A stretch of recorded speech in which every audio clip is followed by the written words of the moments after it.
Hey there, Chris from chrisnixon.com. A few people have asked about how to manage tasks in conjunction with their planner, specifically the full focus planner, but really this applies to any paper planner that you might be using for goal planning. Typically, planners are set up to really proactively plan out your day, week, month, quarter, year, and ensure that you're actually making movement towards your most important goals.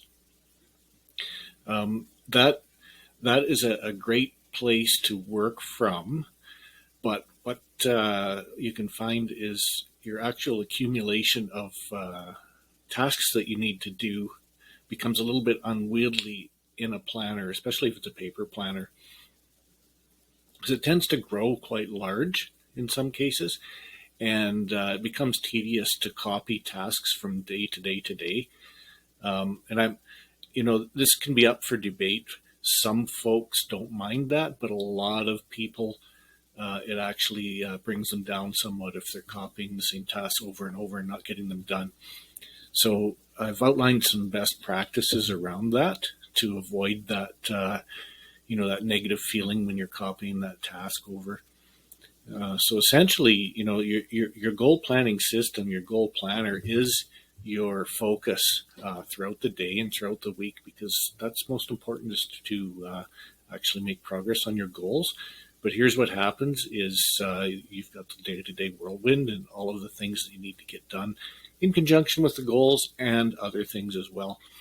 So I've just outlined the best practices. You really need a separate master task list, and it really doesn't matter how you do that. The main thing is to keep it as simple as possible. You can use a paper to-do list.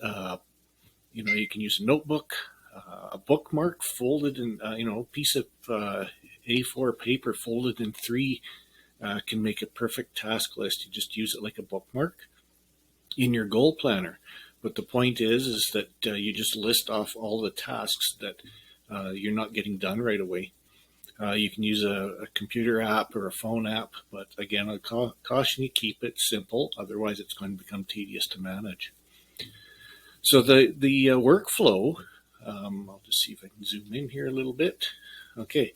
So throughout the day, when you're using your goal planner, you've got, might be meeting notes, thoughts, observations, things that you realize that you need to do tomorrow or the next day.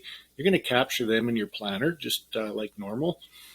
And when it becomes time to do your review, you might do a daily review or catch some of the stragglers on a weekly review. Just go through, process all your notes, thoughts, observations, any of the tasks that are not complete yet. And what you want to do is just move them to your master task list. You don't want to be carrying them over unless you know for sure you're going to do it tomorrow. But be careful with that.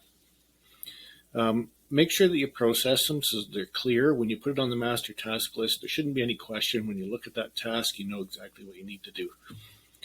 So when you go to plan your day, it could be the next day or the evening before, you're going to essentially use your master task list as a menu. There could be hundreds of items on there.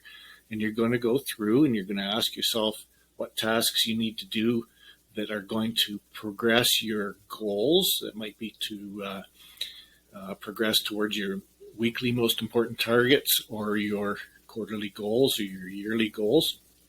Those might become your daily big three, and any other tasks that you plan on possibly doing today.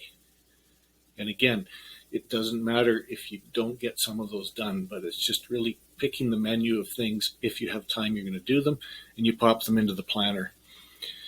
And again, if at the end of the day, then when you do your review, if you didn't get it done, you bring it back to your master task list if it's not already on there.